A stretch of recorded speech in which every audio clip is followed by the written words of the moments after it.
All Gujarat integrated classroom.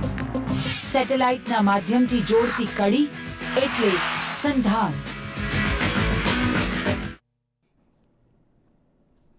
નમસ્કાર વિદ્યાર્થી મિત્રો, આજે આપણે પુનઃ એકવાર ફરીથી સંધાન મારફતે મળી રહ્યા છીએ અને ઝૂઓલોજી પ્રાણીશાસ્ત્રના વિષયની વધુ જાણકારી માટે.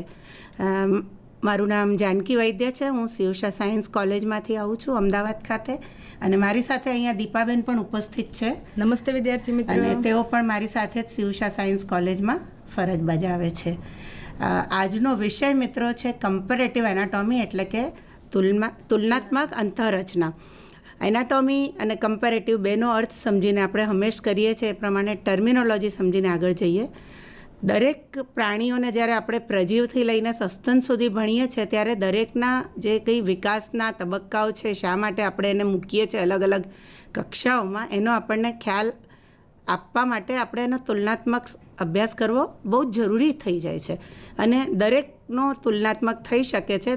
દાખલા તરીકે કિડની છે કે હાર્ટ છે કે મગજ છે, કંઈ પણ ડેવલપમેન્ટ બેઝિકલી આપણે જોઈએ તો સરખું હોય છે મૂળભૂત રીતે, કારણ કે આપણે સૌ જાણીએ છીએ, અગાઉ જેનેટિક્સમાં પણ આપણે ચર્ચા કરી ચૂક્યા છે કે એક જ કોષમાંથી બહુકોષીય અંગતંત્ર ધરાવતું સસ્તન પ્રાણી બને છે.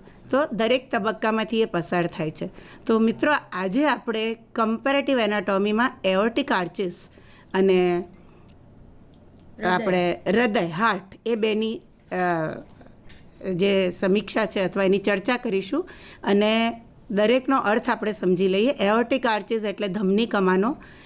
વિવિધ પ્રકારની જે રુધિરવાહિનીઓ છે, અને રુધિરનું મહત્ત્વ આપણે સૌ જાણીએ છીએ, કારણ કે સર્ક્યુલેશન એ અતિ મહત્ત્વનું અંગ જે ઓક્સિજન દરેક કોષ સુધી પહોંચાડે છે, ફૂડ ન્યુટ્રિયન્ટ્સ દરેક કોષ સુધી પહોંચાડે છે, અને એ રીતે જે નકામો કચરો છે તેમજ કાર્બન ડાયોક્સાઇડ પાછું લે છે.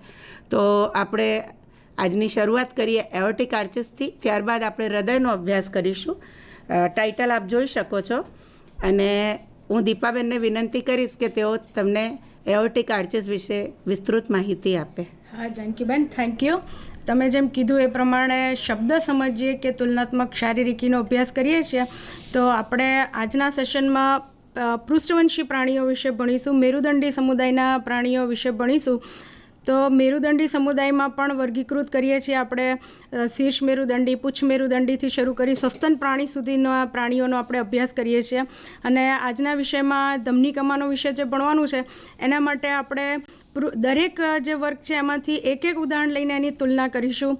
એટલે આપણે શીર્ષ મેરુદંડી પ્રાણીના ઉદાહરણ તરીકે એમ્ફિયોક્સિસ લઈશું, સાયક્લોસ્ટોમ એટલે કે ચુષમુખા, અને મત્સ્યને આપણે થોડીક સામ્યતા જાણીએ છીએ કે બંને જલજ પ્રાણી છે, એટલે એને ઉદાહરણ તરીકે શાર્ક માછલી લઈશું. ત્યાર પછી ઉભયજીવી વર્ગના પ્રાણીનો ઉદાહરણ તરીકે દેડકા વિશે ભણીશું. અને સરીસૃપના ઉદાહરણ તરીકે ગરોળી, કાચિંડો એવા પ્રાણી હતા કે લિઝાર્ડનું ઉદાહરણ લઈને એનામાં ધમની કમાનો કેવી હોય છે એના વિશે અભ્યાસ કરીશું. વિહંગના કબૂતર તરીકે અને સસ્તન પ્રાણીમાં ઉંદર અથવા તો રેબિટ કે સસલાનું ઉદાહરણ લઈને આપણે એમાં ધમની કમાનોમાં શું ફેરફાર થાય છે એનો અભ્યાસ કરીશું. તો પહેલાં તો ધમની કમાનો એટલે શું? તો જાનકી મેડમે બહુ જ સરસ આપણને માહિતી આપી કે ધમની કમાનો એટલે વિદ્યાર્થી મિત્રો, આપણે ક્યારના રુધિરવાહિની શબ્દ સાંભળ્યો, ધમની સાંભળ્યો, શિરા સાંભળ્યો, પણ ધમની કમાનો એટલે શું? તો ધમની કમાનો એટલે એવી ધમની જે વક્ષમાં ધમનીમાંથી રુધિર લઈ અને પૃષ્ઠમાં ધમનીના રુધિર પહોંચાડતી હોય એવી જે ધમનીઓ આવેલી હોય એને ધમની કમાનો તરીકે ઓળખવામાં આવે છે. એક્સક્યુઝ મી દીપાબેન, આપણે આ લોકોને થોડીક ઇંગ્લિશ માહિતી પણ આપીએ, કારણ કે when they go for higher studies તો એ લોકોને ઇંગ્લિશ ટર્મિનોલોજીનો પણ ખ્યાલ હોવો જોઈએ. તો આપ સ્ક્રીન પર ડેફિનેશન વાંચી શકો છો, જે દીપાબેને આપને કહ્યું કે arteries which connect ventral aorta to the dorsal aorta are known as aortic arches. મિત્રો, આપણે એઓર્ટિક આર્ચિસની વધુ માહિતી મેળવીએ એ પહેલાં મારે એક વસ્તુ તમને બધાને યાદ કરાવી દેવી છે, જે દરેક ઝૂઓલોજિસ્ટના મનમાં એક ક્લિયર કટ આઈડિયા હોવો જોઈએ. Concept should be very clear, કે જે આપણે કીધું કે એક કોષીય પ્રજીવથી લઈને આપણે જે સસ્તન પ્રાણી સુધીની રચના છે એમાં basic as a biology student બધાને ખ્યાલ હોવો જોઈએ કે એક કોષ જ્યારે એની આગળ વિકાસ થાય છે તો બહુકોષીય એટલે કે યુનિસેલ્યુલરમાંથી મલ્ટીસેલ્યુલર, જ્યારે એ બધા કોષો એક જ જાતનું કાર્ય કરતા હોય ફિઝિયોલોજિકલી તો આપણે એને પેશી અથવા ટીશ્યુ કહીએ છીએ. અને એ ટિશ્યુઝ ધીરે ધીરે આગળ ડેવલપ થતા જાય. મલ્ટીસેલ્યુલરમાંથી આપણે જર્મ લેયર્સ બને છે, ડિપ્લોબ્લાસ્ટિક એટલે કે દ્વિગર્ભ સ્તરીય રચના બને છે, જેમાં માત્ર 2 સ્તરની હાજરી. વિકાસ થતો જાય એમ 3 સ્તર બને છે, એક્ટોડર્મ, એન્ડોડર્મ, અને એ બંનેની વચ્ચે એક ત્રીજો સ્તર ઉત્પન્ન થાય છે જેને મિઝોડર્મ કહેવાય છે. અને પછી એ મિઝોડર્મ આગળના તબક્કાઓમાં સ્પ્લિટ થાય છે, અને સ્પ્લિટ થયા બાદ જે ગુહા બને છે એ ગુહા એમાં જેને આપણે સિલોમ તરીકે ઓળખીએ છીએ. તો અંદરના સિલોમ તરીકે જે એન્ડોથિલિયલ ટિશ્યુઝ છે એમાંથી આ બધી જે રુધિરવાહિનીઓની વાત કરી એ રુધિરવાહિનીઓ બધી ઉત્પન્ન થાય છે. અને ધમનીઓ આપણે જેમ જેમ આગળ જોતા જઈશું, દીપાબેને આપણને વાત કરી કે એમ્ફિઓક્સસથી માંડીને આપણે સસ્તન પ્રાણી સુધીનું કરવાનું છે. તો જે વાત કરી એમાં આપણે જોઈશું એક જનરલ ઓબ્ઝર્વેશન કે ધીરે ધીરે એમાં રિડક્શન થતું જાય છે. તો આપણે દીપાબેનને વિનંતી કરીએ કે તેઓ એઓર્ટિક આર્ચીસ વિશે આપણને વધુ માહિતી આપે. હા, થેન્ક યુ જયશુબેન. હવે આપણે ધમની કમાનોના પોઈન્ટ ઉપર આવીએ કે ધમની કમાનો એટલે શું. તો દરેક પૃષ્ઠવંશી પ્રાણી મેં આગળ જે ઉદાહરણ કીધા એ ઉદાહરણ તરીકે લીધા છે. બાકીના આપણે જાણીએ જ છીએ કે સિવાયના દરેક એના વર્ગમાં પણ જુદી જુદી જાતિના ઉદાહરણો છે. પણ આજના ઓછા સમયમાં આપણે આટલા જ ઉદાહરણ લઈને એની તુલનાત્મક શારીરિકીનો અભ્યાસ કરવાના છીએ. તો સૌથી પહેલાં આપણે એની ફિગર જોઈએ જે આપણને ટેલીટોપ ઉપર દેખાઈ રહ્યું છે કે એ જે હૃદયના વિકાસની સાથે સાથે એક ધમની હૃદયમાંથી ઉપરની તરફ વિકાસ પામે છે. આ જે ઉપરની તરફ વિકાસ પામે છે એ વક્ષમા ધમની તરીકે ઓળખાય છે. વક્ષમા ધમનીમાંથી બંને બાજુ 6 જોડ ધમનીઓ ઉત્પન્ન થાય છે. આ ધમનીઓ બંને બાજુ એટલે એને આપણે કહીશું પાર્શ્વ અથવા પાર્શ્વ બાજુ, એટલે એ પાર્શ્વ બાજુ જોડાઈ અને પાર્શ્વપૃષ્ઠ ધમની બનાવે છે. અને બંને બાજુની પાર્શ્વપૃષ્ઠ ધમનીઓ જોડાઈ અને હૃદયની પાછળની બાજુ પૃષ્ઠમાં ધમની બનાવે છે. આમ વ્યાખ્યા પ્રમાણે ધમની કમાનો એટલે કે રુધિરવાહિનીઓ જે વક્ષમાં ધમની અને પૃષ્ઠમાં ધમનીને જોડી રુધિર પહોંચાડવાનું કાર્ય કરે છે. આવી રચના દરેક પૃષ્ઠવંશી પ્રાણીઓના ગર્ભવિકાસ દરમિયાન જોવા મળે છે. પણ ઉત્ક્રાંતિ અને ઉદ્વિકાસના આધારે પ્રાણીઓની શરીર રચનામાં ફેરફાર થાય છે. શરીર રચનાની સાથે સાથે તેના નિવાસસ્થાનમાં ફેરફાર થાય છે અને નિવાસસ્થાનને કારણે તેના શ્વસન અંગોમાં ફેરફાર થાય છે. આ ફેરફારને કારણે શ્વસન અંગોમાં થતા ફેરફારને કારણે આ જે ટિપિકલ અથવા લાક્ષણિક રચના છે એમાં પણ ફેરફાર જોવા મળે છે. આપણને જાનકીબેન સ્ક્રીન પર ફરી પેલી ફિગર હમણાં બ્લુ મૂકી તે બતાવો. એમાં ફર્સ્ટ જે ફિગર છે, પહેલી આકૃતિ, એ લાક્ષણિક રચના બતાવે છે કે વક્ષમાં ધમની વચ્ચે દેખાઈ રહી છે સેન્ટરમાં, ઉપરની તરફ આગળ વધતી. એની બાજુ 6 જોડ છે. આ જે 6 જોડ છે એ ધમની કમાનો રોમન નંબરથી ઓળખવામાં આવે છે અને 1 2 3 4 5 રોમન નંબરમાં અપ ટુ 6 એવું લખેલું છે. આકૃતિ એવું દર્શાવે છે. બંને બાજુ પાર્શ્વપૃષ્ઠ ધમની છે. બંને બાજુની પાર્શ્વપૃષ્ઠમાં ધમની જોડાઈ અને પૃષ્ઠમાં ધમની બને છે. અને એ પૃષ્ઠમાં ધમનીની શાખાઓ શરીરના જુદા જુદા ભાગને રુધિર પહોંચાડવાનું કાર્ય કરે છે. આ થઈ દરેક પૃષ્ઠવંશી પ્રાણીની ગર્ભવિકાસ દરમિયાનની રચના. હવે એમાં ક્યાંક તો જેમ ઝાલરો કે શ્વસન અંગોમાં ફેરફાર થાય છે એ પ્રમાણે એની ધમનીઓમાં નંબરની સંખ્યા વધે છે અથવા ઘટે છે. એને જોઈએ આપણે સૌથી પહેલાં નિમ્ન કક્ષાના પૃષ્ઠવંશીનું ઉદાહરણ તરીકે એમ્ફિઓક્સિસ. તો એમ્ફિઓક્સિસ, જયશુબેન પ્લીઝ હું તમને રિક્વેસ્ટ કરું એમ્ફિઓક્સિસની રચના બતાવો. એમ્ફિઓક્સિસની રચનામાં નીચે જે લાઈન દેખાઈ રહી છે એ વક્ષમા ધમની છે. ઉપરની તરફ જતી અંતર્વાહી ધમની, વચ્ચે જે ગોળ દેખાઈ રહ્યું છે ઝાલરો છે.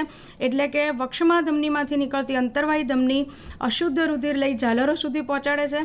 અશુદ્ધ રુધિર ઝાલરમાંથી ઓક્સિજનેટેડ થઈ એટલે એમાં ઓક્સિજન મિક્સ થઈ બહિર્વાહી ધમનીમાં આવે છે. અને બહિર્વાહી ધમનીઓ શુદ્ધ રુધિર ઉપર જે 2 લાઈન દેખાઈ રહી છે પૃષ્ઠમાં ધમની છે ત્યાં રુધિર પહોંચાડે છે. આમ અહીં એમ્ફિઓક્સિસમાં ધમની કમાનોની સંખ્યા ઝાલરોની સંખ્યા પર આધાર રાખે છે અને અંતર્વાહી અને બહિર્વાહી ધમનીના જાળાઓમાં વહેંચાયેલી હોય છે. Thank you Jayshuben. ત્યાર પછીનું ઉદાહરણ લઈએ આપણે મત્સ્યનું. એની બાજુની આકૃતિ આપણને દેખાઈ રહી છે જેને આપણે લાક્ષણિક રચના કીધી હતી. એની અંદર શાર્ક માછલી, મેં આગળ આપણે કીધું એ પ્રમાણે કે આપણે શાર્કનું ઉદાહરણ લીધું છે. તો શાર્ક માછલીમાં 5 જોડ ઝાલરો હોય છે. ધમની કમાનોની સંખ્યા 4 જ રહે છે. 6માંથી 2 જે છે એક રિડ્યુસ થાય છે અને એમાંથી પહેલી જે ધમની કમાન છે એમાંથી 2 ફાંટા બની અનામિકા ધમની અથવા ઇનોમિનેટ આર્ટરી તરીકે 5 જોડ અંતર્વાહી ધમનિકાઓ વક્ષમાં ધમનીમાંથી રુધિર ગ્રહણ કરી ઝાલરોને પહોંચાડે છે અને ઝાલરમાંથી શુદ્ધ થયેલું રુધિર બહિર્વાહી ધમનીઓ દ્વારા પૃષ્ઠમાં ધમનીને પહોંચાડવામાં આવે છે. આમ જલજ પ્રાણીમાં પણ ધમની કમાનો અંતર્વાહી અને બહિર્વાહી ધમનિકાના જાળિકાઓમાં વહેંચાયેલી હોય છે. ત્યાર પછીનું ઉદાહરણ લઈએ ઉભયજીવી પ્રાણીનું. તો ઉભયજીવી પ્રાણીની અંદર આપણે જાણીએ છીએ કે ઉભયજીવી નિવાસસ્થાન તરીકે જલજ પણ છે અને જમીન નિવાસી પણ છે. એનો ગર્ભ વિકાસ અને તેની ડિંભ અવસ્થાની જે બધી અવસ્થાઓ છે એ પાણીમાં હોય છે અને એ પુખ્ત પ્રાણી જે હોય છે એ જમીન પર નિવાસ કરે છે. એમ એ ઉભયજીવી પ્રાણી છે. તો ઉભયજીવી પ્રાણીમાં શ્વસન માટે ફેફસા અને ત્વચા બે આવેલા હોય છે. એનું શ્વસનને આપણે ફુફ્ફુસ ત્વચીય શ્વસન તરીકે ઓળખીએ છીએ, પલ્મોક્યુટેનસ રેસ્પિરેશન. તો એના એ ફેરફારને કારણે ધમની કમાનોમાં પણ ફેરફાર જોવા મળે છે. દીપાબેન, આપને સહેજ ઇન્ટરપ્ટ કરું છું. હા પ્લીઝ. મારા ખ્યાલથી આ જે સ્ક્રીન પર આપણે ચિત્ર જોઈ રહ્યા છે એમાં ઉપરની જે બધી છે એ ફિશીસની છે અને નીચેની રો જે દર્શાવે છે એ એમ્ફિબિયન ટેટ્રાપોડ્સ, એમ્ફિબિયન્સ, રેપ્ટાઇલ્સ, અને જે ડોટેડ લાઇન્સ છે એનું રિડક્શન બતાવી રહ્યું છે. Is it so? હા. એને કહે છે કે એ કાર્યરત રહેતી નથી અથવા તો એ રિડ્યુસ થયેલી કહેવામાં આવે છે. એટલે ઉપર જે બે આકૃતિઓ છે, જાનકીબેન તમારી વાત કે ઉપરની બે આકૃતિમાં ટિલિયોસ્ટ અને જે લંગફિશ એટલે ફેફસા ધરાવતી અથવા તો કેટલીક માછલીમાં વાતાશય આવેલા હોય છે. તો એમાં થોડોક ફેરફાર જોવા મળે છે. કેટલી ધમની કમાનો ઉપરની અદૃશ્ય થઈ અને બાકીની ધમની કમાનો ઝાલરમાં અને વાતાશયને રુધિર પહોંચાડવાનું કાર્ય કરે છે. હવે ઉભયજીવી પ્રાણીની વાત કરતા હતા તો ઉભયજીવીમાં પહેલી અને બીજી ધમની કમાન અદૃશ્ય થાય છે. ત્રીજી ધમની કમાન જે છે એ ઉપરની તરફ આગળ વધી ગ્રીવા કમાન તરીકે કાર્ય કરે છે અને શરીરના જુદા જુદા ભાગોને શરીરના શીર્ષના ભાગને રુધિર પહોંચાડવાનું કાર્ય કરે છે. ઉપરની ધમની કમાન ગ્રીવા કમાન, જે હકીકતમાં ગર્ભાવસ્થામાં ત્રીજી કમાન તરીકે આપણે એને રોમન નંબર 3 લખેલા હતા, એ ઉપરની તરફ ત્રીજી કમાન તરીકે આગળ વધે છે. એમાં એ ત્રીજી કમાન છે એને આગળની તરફ જતાં આંતરગ્રીવા તરીકે ઓળખવામાં આવે છે અને વક્ષમાં ધમનીનો ઉપરનો ભાગ હતો એ બાહ્ય ગ્રીવા ધમની તરીકે ઓળખાય છે. હવે બીજો ફેરફાર, ચોથી ધમની કમાન છે એ નીચેની તરફ આગળ વધે છે, બંને બાજુ આગળ વધી દૈહિક કમાન તરીકે ઓળખાય છે અને બે બાજુની દૈહિક કમાન જોડાઈ પૃષ્ઠમાં ધમનીની રચના કરે છે. પહેલી, બીજી અદૃશ્ય થઈ, ત્રીજી ગ્રીવા કમાન, ચોથી દૈહિક કમાન, પાંચમી દૈહિક કમાન ફરી અદૃશ્ય થાય છે અને છઠ્ઠી દૈહિક કમાન છે એ ઉભયજીવીમાં ફુફ્ફુસ ત્વચીય કમાન તરીકે કાર્ય કરી ફેફસા અને ત્વચાને રુધિર પહોંચાડવાનું કાર્ય કરે છે. આમ ઉભયજીવી પ્રાણીમાં પહેલી, બીજી, પાંચમી અદૃશ્ય થઈ, ત્રીજી ગ્રીવા કમાન, ચોથી દૈહિક કમાન અને છઠ્ઠી ફુફ્ફુસ ત્વચીય કમાન તરીકે ઓળખાય છે. હવે આગળ જઈએ સરીસૃપ પ્રાણીમાં. તો સરીસૃપ પ્રાણી અથવા તો રેપ્ટાઇલ્સ, જેને આપણે ટ્રુલી ટેરેસ્ટ્રિયલ કહીએ છીએ. આપણે જાણીએ છીએ કે કાચબો અને મગર એવું પ્રાણી છે કે જે પાણીમાં નિવાસ કરી શકે છે, છતાં પણ સરીસૃપોને આપણે સાચા જમીન નિવાસી પ્રાણી તરીકે ઓળખીએ છીએ કારણ કે એમાં શ્વસન માટે ફેફસા આવેલા હોય છે. તો એની અંદર ઉભયજીવીની જેમ જ પહેલી, બીજી અને પાંચમી દૈહિક કમાન અદૃશ્ય થાય છે. ત્રીજી દૈહિક કમાન ગ્રીવા કમાન તરીકે, ચોથી દૈહિક કમાન નીચેની તરફ વળે છે પણ તેની ઉત્પત્તિ જુદી હોય છે. એ વક્ષમાં ધમનીમાંથી ઉત્પન્ન ન થતાં સીધા હૃદયના ખંડોમાંથી ઉત્પન્ન થાય છે અને બે બાજુની જોડાઈ અને પૃષ્ઠમાં ધમની બને છે. પાંચમી દૈહિક કમાન અદૃશ્ય થાય છે અને છઠ્ઠી દૈહિક કમાન ફેફસાને જ રુધિર પહોંચાડી ફુફ્ફુસ કમાન તરીકે ઓળખાય છે. ત્યાર પછી વિહગ લઈએ તો વર્ગ વિહગની અંદર ફરી પાછી ઝાલરો હોતી નથી, એટલે ઉભયજીવીથી સસ્તન સુધી અંતર્વાહી કે બહિર્વાહી ધમનિકાઓમાં વહેંચાયેલી હોતી નથી અને પહેલી, બીજી અને પાંચમી દૈહિક કમાન અદૃશ્ય થાય છે. ત્રીજી દૈહિક કમાન ગ્રીવા કમાન તરીકે કાર્ય કરે છે. ચોથી દૈહિક કમાન નીચેની તરફ વળે છે પરંતુ અહીંયા ડાબી બાજુની દૈહિક કમાન અદૃશ્ય થાય છે અને ફક્ત જમણી બાજુની દૈહિક કમાન પૃષ્ઠમાં ધમનીને રુધિર પહોંચાડે છે. સસ્તન વર્ગમાં સસ્તન અને વિહગમાં થોડોક જ ફેરફાર જોવા મળે છે. પહેલી, બીજી અને પાંચમી અદૃશ્ય થાય છે.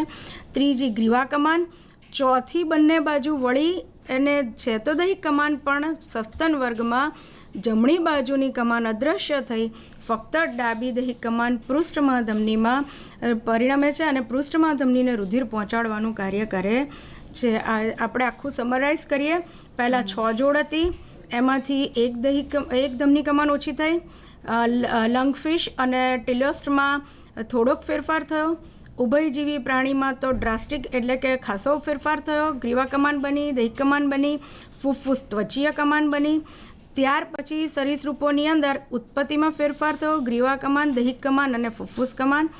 અને વિહગ અને સસ્તન પ્રાણીની અંદર ફક્ત એક બાજુની ધમની કમાનમાં ફેરફાર જોવા મળ્યો કે વિહગમાં ડાબી બાજુની અદૃશ્ય થઈ, જમણી બાજુની કાર્યરત રહી.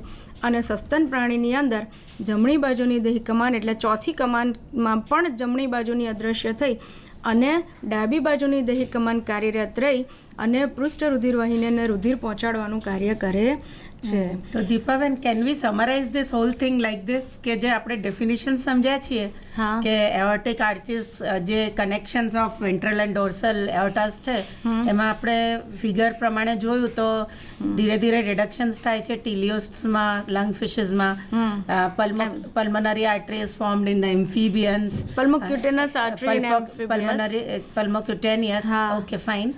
અને reptiles still there is further reduction and I think ductus caroticus is formed. હા, સાચી વાત છે. હા, તો જે ductus caroticus બને છે એ જે તમે રેપ્ટાઇલના ફિગરમાં તમે ધ્યાનથી જોશો તો કેરોટિડ્સ અને નીચેની જે સિસ્ટમિક્સ છે એ બંનેને કનેક્ટિંગ આપણને બ્લેન્ક ટ્યુબ્યુલર રચના દેખાઈ રહી છે. That is ductus caroticus. હા, when we go to birds only one side is functional and that is the right side. When we go to mammals only one side is functional, that is the left side. Okay, so all these aortic arches are very important for circulating blood in various regions, mostly anterior regions when it is the case of carotids, and systemic will go down and give to the rest of the body. Is it so? તો આપણે આગળ વધીશું. ના જયશુબેન, એક minute. આગળ વધતા પહેલાં હું ગુજરાતીમાં પણ કહી દઉં કે જે તમે સરીસૃપ પ્રાણીની વાત કરી તો કાચિંડામાં હકીકતમાં જે આપણે આ ટોપિક ભણી રહ્યા છે તુલનાત્મક શારીરિકી, તો એનું સિગ્નિફિકન્સ અથવા એનું અગત્ય જ એ છે કે આપણને સાબિતી આપે છે ઉદ્વિકાસની કે ભાઈ